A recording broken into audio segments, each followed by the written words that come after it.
नमस्कार, श्रेष्ठ भारत में आपका स्वागत है। मैं हूं मुक्ता सिंह। सिखों ने क्या गांधी परिवार को माफ कर दिया है? ये सवाल सियासी गलियारों में हर तरफ गूंज रहा है। सवाल उठा है गांधी परिवार के चश्मो चिराग और कांग्रेस नेता राहुल गांधी की ताजा अमृतसर यात्रा को लेकर। पंजाब के अपने दौरे में राहुल अचानक अमृतसर के पवित्र स्वर्ण मंदिर पहुंच गए। वहां सेवादार की भूमिका में नजर आए।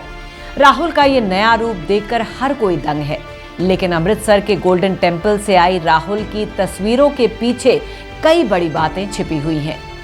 राहुल की नई तस्वीरों के गहरे सियासी मायने भी हैं और अपनी इस स्टोरी के जरिए राहुल की तस्वीरों को दिखाते हुए आज हम ऐसे ही कई सवालों के जवाब तलाशने की कोशिश करेंगे, जिसमें सबसे बड़ा सवाल यही है कि क्या सिखों के दिलों में गांधी परिवार के लिए नाराजगी और द्वेष की भावना अब गुजरे जमाने की बात हो गई है? सिखों ने क्या गांधी परिवार को माफ कर दिया है? राहुल गांधी का ये नया अवतार हर किसी को चौंका रहा है। सिख आस्था के सबसे पवित्र स्थल श्री हरमिंदर साहिब, जिसे गोल्डन टेम्पल यानी स्वर्ण मंदिर भी कहते हैं, यहाँ नीले पटके में राहुल गांधी नजर आए। राहुल ने स्वर्ण मंदिर में न सिर्फ माथा टेका, सेवादार बनकर सेवा भी की, परिक्रमा में पानी पिलाने की भी सेवा की, लंगर हॉल में सेवा की, संगत के साथ जूठे बर्तन भी धोए। राहुल की भारत जोड़ो यात्रा के दौरान अमृतसर वाली तस्वीरें। इस साल राहुल गांधी की ये दूसरी अमृतसर यात्रा है। इससे पहले राहुल पंजाब में अपनी भारत जोड़ो यात्रा शुरू करने से पहले अमृतसर आए थे। तब गौर करने वाली बात ये थी कि भारत जोड़ो यात्रा में राहुल के रूट में अमृतसर नहीं था, लेकिन फिर भी वो यात्रा के पंजाब में शुरू होने से पहले अचानक अमृतसर पहुंच गए थे। और तब राहुल सिखों वाली केसरी पगड़ी पहनकर दरबार साहिब में पहुंचे थे। तब उन्होंने सिर्फ गोल्डन टेम्पल में माथा टेका था और अब राहुल दूसरी बार अमृतसर आए, लेकिन इस बार की उनकी यात्रा बहुत अलग भी है और खास भी। कांग्रेस ने राहुल की इस यात्रा को निजी दौरा बताया। इस वजह से प्रदेश के कांग्रेस कार्यकर्ताओं से राहुल मिले भी नहीं, ना ही गोल्डन टेम्पल की यात्रा में कोई कांग्रेस नेता उनके आसपास नजर आया। हालांकि राहुल के स्वागत के लिए पार्टी नेताओं और समर्थकों ने पूरे शहर को स्वागती बोर्डों से पाट दिया। लेकिन राहुल की इस बार की अमृतसर यात्रा में सबसे चौंकाने वाली बात जो दिखी वो ये है कि राहुल की यात्रा का सिखों की ओर से कहीं कोई बड़ी नाराजगी या बड़ा विरोध देखने को नहीं मिला। जबकि जनवरी में जब राहुल स्वर्ण मंदिर आए थे, उनके लिए विरोध की आवाज सुनाई दी थी। शिरोमणि अकाली दल ने कांग्रेस को तब सिख विरोधी और विश्वासघाती करार दिया था।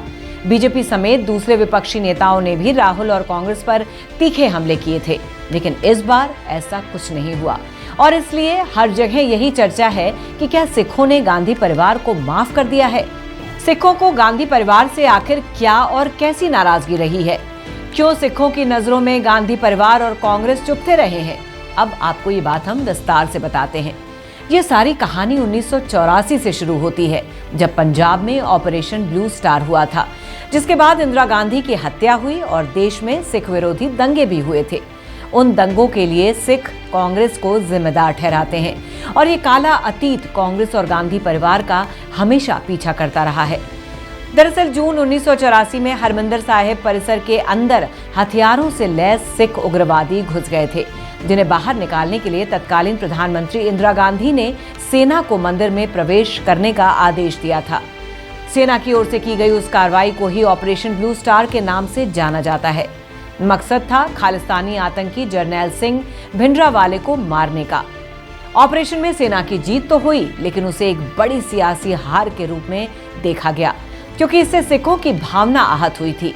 1984 में ही देश को हिला देने वाली एक और बड़ी घटना हुई। 31 अक्टूबर 1984 को इंदिरा गांधी के सिख अंगरक्षकों ने उनकी हत्या कर दी, जिसके बाद सिख विरोधी दंगे शुरू हो गए और इन दंगों में कांग्रेस की कथित भूमिका के लिए भी गांधी परिवार के नेताओं की आलोचना की गई। इंदिरा गांधी के उत्तराधिकारी के रूप में राजीव गांधी सिख विरोधी दंगों के समय प्रधानमंत्री थे। इन दंगों में दिल्ली और देश के कुछ हिस्सों को बुरी तरह से दहला दिया था, जिसकी वजह से हजारों सिखों की हत्या भी हुई। सिखों का बड़ा समुदाय उस घटना को आज तक नहीं भूल पाया है। हालांकि गांधी परिवार के नेताओं ने ऑपरेशन ब्लू स्टार पर बीच में अफसोस भी जताया। 1998 में लुधियाना में एक चुनावी रैली के दौरान सोनिया गांधी ने ऑपरेशन ब्लू स्टार पर खेद जताया था। जबकि प्रधानमंत्री के रूप में मनमोहन सिंह ने 2005 में राज्यसभा में एक भाषण के दौरान उसके लिए माफी मांगी थी। राहुल गांधी के सामने भी ऑपरेशन ब्लू स्टार को लेकर सवाल किए जा चुके हैं।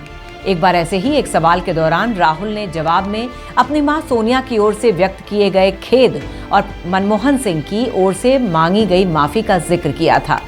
कहा था कि मैं भी उनसे सहमत हूं। सिखों को देश की रीढ़ की हड्डी बताया था, लेकिन सिख समुदाय की ओर से जब तक ये आरोप लगते रहे हैं कि ऑपरेशन ब्लू स्टार के लिए गांधी परिवार ने खुले तौर पर या सार्वजनिक रूप से कभी माफी नहीं मांगी। लेकिन उसी गांधी परिवार की पीढ़ी के राहुल गांधी इस साल दूसरी बार अमृतसर पहुंचे। उस गोल्डन टेम्पल में गए जहां 39 साल पहले ऑपरेशन ब्लू स्टार हुआ था। सिखों के इस पवित्र स्थल में माथा टेका, सेवादार बनकर सेवा भी की। तो इस बार सिखों की ओर से न तो विरोध की कोई तस्वीर दिखाई दी और न ही कोई ऐसी आवाज सुनाई दी। और यही वजह है कि ये सवाल सियासी गलियारों में घूम रहा है कि क्या सिखों ने गांधी परिवार को माफ कर दिया है। ये सवाल देश में 2024 में होने वाले लोकसभा चुनाव से जोड़कर भी देखा जा रहा है। कैसे, ये समझने के लिए यहाँ कनाडा में हाल के घटनाक्रम का जिक्र जरूरी है।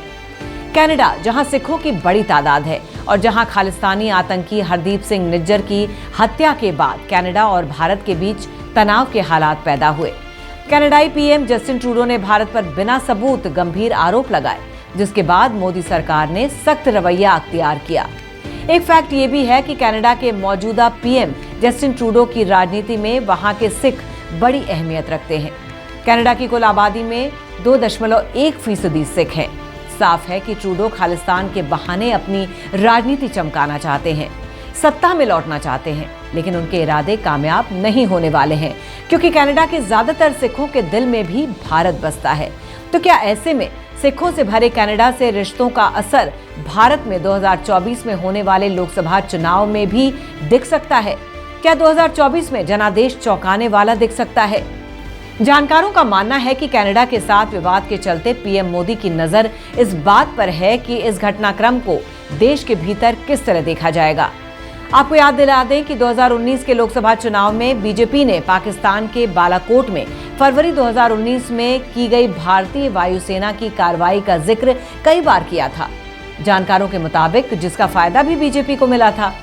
कनाडा में खालिस्तानी आतंकी हरदीप सिंह निज्जर की हत्या में भारत की एजेंसी का हाथ आने के बाद अंदर खाने में मोदी समर्थक सरकार की तारीफ में जुटे हैं। हो सकता है कि 2024 के चुनाव तक इस घटना को 56 इंच के सीने की ताकत की तरह प्रोजेक्ट किया जाने लगे। लेकिन वहीं हाल की अमृतसर यात्रा के बाद राहुल गांधी भी उदारवादी सिखों को अपने पक्ष में करना चाहते हैं। राहुल के अमृतसर वाली ये नई तस्वीरों और सिखों की ओर से ये विरोध या गुस्से की आवाज न सुनाई देना तो कम से कम इसी बात की तरफ इशारा करती है। तो खैर, 2024 में क्या होने वाला है ये तो समय ही बताएगा। लेकिन फिलहाल की इस खबर में बस इतना ही। बाकी खबरों के लिए देखते रहिए श्रेष्ठ भारत। श्रेष्ठ भारत पर खबरों से जुड़े रहने के लिए चैनल को सब्सक्राइब करें, बेल आइकन दबाएं और देखते रहें श्रेष्ठ भारत।